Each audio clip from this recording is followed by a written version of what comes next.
Até onde vai a inocência de um jovem? Até que ponto a inocência de um jovem pode ser levada em conta? Em que idade podemos ser realmente considerados responsáveis pelos nossos atos? Eu sei que essas perguntas são difíceis de responder, pois essa discussão está sempre em pauta. E você, acredita que menores de idade devem ser punidos pelos seus crimes? E quando estamos falando de crianças que se tornam assassinas? Polêmicas à parte, o caso de hoje não está aqui por acaso. Você provavelmente já ouviu algo sobre ele. Um crime que chocou não só a região de Liverpool, mas toda a Inglaterra. E é por isso que hoje você vai se surpreender com essa história real, contada em detalhes, que vai ficar na sua mente por muito tempo. Eu já adianto, o vídeo de hoje é perturbador. Então, seja bem-vindo e prepare seu coração. Este é o primeiro vídeo da série Crianças Assassinas. E hoje vamos falar da trágica história de James Bulger. Vamos voltar para o ano de 1993. Provavelmente, a maioria de nós já havia nascido. Foi nesse ano que toda a Inglaterra, infelizmente, conheceu duas crianças que chamaram a atenção da mídia internacional. Elas não eram crianças comuns, não frequentavam a escola como deveriam, não brincavam com outras crianças. Elas eram assustadoramente diferentes, elas eram crianças assassinas. Eu sei que você deve estar muito curioso e talvez sem entender muita coisa. Então, vamos voltar ao início dessa tragédia. No dia 12 de fevereiro de 1993, Denise Ferguson, que morava em Kirkby, uma pequena cidade próxima a Liverpool, percebeu que havia perdido de vista seu filho, James Patrick Bulger, em um centro comercial. O garoto tinha apenas 2 anos de idade e havia se afastado sozinho de sua mãe. 2 dias depois, em 14 de fevereiro, James foi encontrado morto, com seu corpo partido ao meio e coberto de hematomas. Para você ter uma ideia da brutalidade do crime, o corpo do pequeno James estava repleto de ferimentos. Foram contados 42 hematomas. Seu crânio estava fraturado e havia sinais de hemorragia interna. Baterias foram colocadas em sua boca e tinta azul foi jogada em seu olho e rosto. Para piorar ainda mais, James foi partido ao meio por um trem. A cena do crime deixou até mesmo os policiais incrédulos. Quem poderia ser capaz de cometer algo tão cruel contra uma criança tão pequena e inocente como James? Após o corpo de James ser levado para a autópsia, o legista concluiu que o menino havia sofrido tantos traumas que era quase impossível determinar qual deles teria sido fatal. Além disso, ficou claro que James já estava morto antes de ser atropelado pelo trem. Não havia dúvidas, era um homicídio assustadoramente bem planejado. Ao reconstituir as últimas horas de vida de James, a polícia observou nas câmeras de segurança do centro comercial algo perturbador. O garotinho foi abordado por 2 jovens, que interagiram com ele e logo saíram de mãos dadas, caminhando com a criança. O mais intrigante é que, embora essa tenha sido a última vez que James foi visto, seu corpo foi encontrado a 4 quilômetros de distância daquele shopping. As perguntas começaram a surgir. Quem eram esses jovens? Quem os enviou ali? E, claro, como James acabou tão longe do local onde foi visto pela última vez? A divulgação do vídeo das câmeras de segurança na mídia levou 38 pessoas a procurarem a polícia, alegando ter visto o trio de crianças na cidade. Todas as testemunhas relataram que James, a criança menor, estava visivelmente perturbado, com um ferimento na cabeça e chorando muito. Mesmo assim, apenas 2 pessoas confrontaram os garotos, perguntando para onde estavam indo. Para uma dessas testemunhas, os garotos disseram que James era seu irmão mais novo e que estava tudo bem. Para algumas testemunhas, os jovens disseram que James estava perdido de sua mãe e que estavam levando-o até uma delegacia próxima. Na verdade, como você já sabe, a verdade era muito mais perturbadora do que qualquer um poderia imaginar. A criança de apenas 2 anos, chorando ali, estava literalmente caminhando para a morte. Ao divulgar as imagens dos jovens na mídia, a polícia buscava informações e denúncias sobre o caso. Além das 38 pessoas que se manifestaram, uma mulher se apresentou como vizinha de uma das crianças. Foi então que descobriram que os supostos adolescentes envolvidos no sequestro de James Bulger eram na verdade Robert Thompson e John Venables, ambos com apenas 10 anos de idade na época. A pouca idade das crianças chocou a população. Com todas as evidências e provas do crime claras, as mesmas câmeras de segurança que mostraram o sequestro de James também registraram Thompson e Venables no shopping durante o dia todo. Essas imagens adicionais deixaram os investigadores ainda mais perturbados, se é que era possível tornar este caso mais assustador. A investigação revelou que os 2 meninos mataram aula para passar o dia no shopping, jogando fliperama e cometendo furtos em várias lojas. Os itens roubados incluíam doces, um boneco troll, baterias e uma lata de tinta azul. Além dos roubos, os policiais descobriram que Thompson e Venables estavam observando as crianças que passavam, escolhendo um alvo.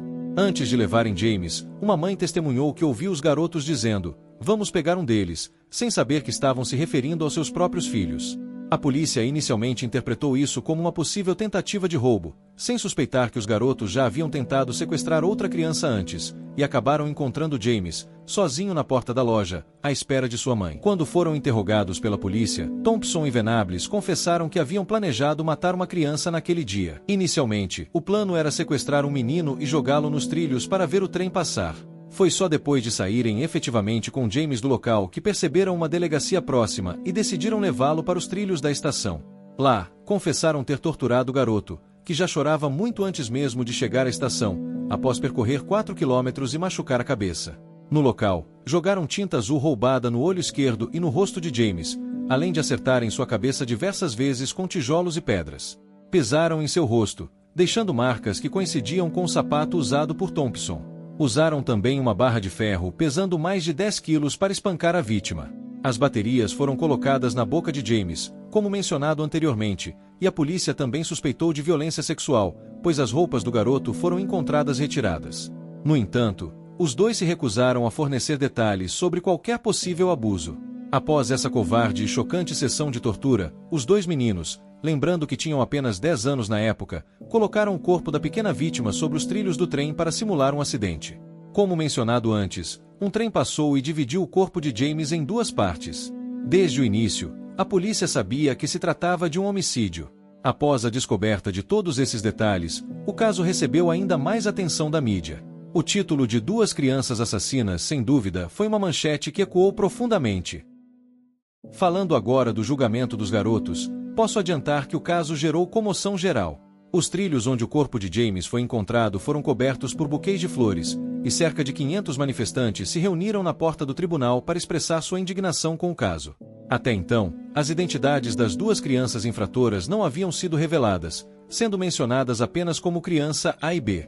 Porém, devido à intensa repercussão, o juiz do caso, posteriormente questionado por sua conduta, resolveu divulgar as verdadeiras identidades dos meninos.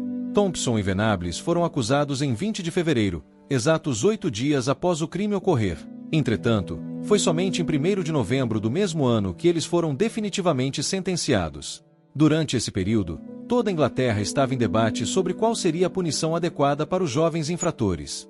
No julgamento, o legista que examinou o corpo de James levou mais de 30 minutos para detalhar e evidenciar os 42 hematomas encontrados, além dos tijolos e pedras manchados de sangue, a barra de ferro assustadora e as roupas e sapatos usados pelos 3 meninos na autoria do crime.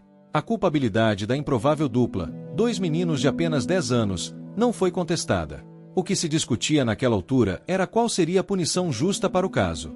Thompson e Venables responderam em um tribunal convencional para adultos, com cadeiras especiais colocadas para que alcançassem a altura de adultos.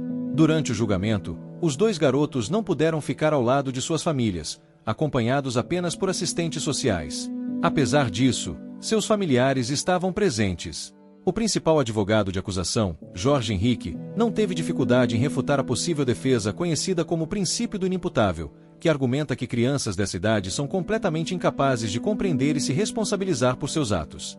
Afinal, como você deve se lembrar, os 2 garotos fugiram da escola naquele dia com um único objetivo: matar. Os 2 psicólogos infantis que entrevistaram separadamente os garotos foram ouvidos, deixando claro que ambos sabiam que o que estavam fazendo era errado. Durante o tribunal, ficou evidente que Thompson foi o mais frio e calculista do crime. Apesar de ter participado ativamente de toda essa sequência de maldade, ele demonstrou medo, arrependimento e culpa durante as mais de 20 horas de entrevistas com psicólogos e policiais. Por outro lado, Venables se mostrou frio e indiferente, sem sinais de remorso ou culpa. Em seus depoimentos, tentou atribuir ao seu companheiro todas as iniciativas de violência, negando qualquer responsabilidade. A psiquiatra infantil que entrevistou Thompson alegou que ele exibia um comportamento malicioso e parecia estar sofrendo de transtorno de estresse pós-traumático. Durante o julgamento, os 2 garotos não puderam se pronunciar diretamente. Apenas o que foi descoberto durante as mais de 20 horas de gravações das entrevistas foi usado como evidência. Para ilustrar o peso dessas gravações, em um dos trechos, Thompson menciona a um dos policiais que James parecia gostar dele, segurando sua mão enquanto ele levava em uma jornada que culminou em sua própria morte. Durante o julgamento, as sentenças foram decididas, e a repercussão foi imensa. Até o então primeiro-ministro, John Major, expressou sua opinião, dizendo que a sociedade precisava condenar mais e entender menos. No entanto, a sentença emitida pelo juiz foi considerada leve pela população. Ele determinou que os 2 garotos de 10 anos deveriam cumprir no mínimo 8 anos de detenção em instituições apropriadas. Thompson foi encaminhado para um centro de detenção em Boston, Salford, e Venables para uma unidade em Warendon, que tinha apenas 8 vagas. Durante esses anos, todos os detalhes de suas vidas foram registrados. Ambos receberam novos nomes e foram ensinados a ocultar suas verdadeiras identidades para evitar tumultos ou represálias nas unidades onde estavam. Além disso, receberam educação e tratamento para sua reabilitação, e suas famílias os visitavam regularmente. Apesar de aparentarem comportamento adequado, ambos sofriam de transtorno de estresse pós-traumático. Venables, especialmente, enfrentava constantes pesadelos e flashbacks do dia do crime. Em 2001, após muitos debates e pedidos de prolongamento da pena, foram liberados após cumprir o mínimo estabelecido de 8 anos. No entanto, foram submetidos a várias restrições: proibição de se encontrarem ou terem contato com a família de James, entrada na região de Merseyside, onde ocorreu o crime, e toques de recolher, se necessário. Como mencionado anteriormente, seus nomes foram trocados e a mídia foi proibida de especular sobre suas novas identidades, permitindo-lhes reconstruir suas vidas. Em 2010, Venables retornou à prisão por violar um dos termos do acordo de custódia, cujos detalhes não foram revelados à mídia. Durante todos esses anos, houve casos de pessoas condenadas por tentar divulgar suas identidades. Apenas em 2013, Venables recebeu uma nova identidade, protegida porque sua segurança estava ameaçada. Ele foi reintegrado à sociedade, mas Denise Ferguson, mãe de James, nunca perdoou os garotos assassinos. Ela lutou incansavelmente para que suas identidades fossem expostas, apesar dos riscos para suas vidas. Esta história, baseada em fatos reais, é perturbadora, não há dúvida. O que mais te impactou neste caso? Você acredita que a pena dada aos garotos foi justa? Deixe seu comentário abaixo. Aguardo você no próximo vídeo. Até lá!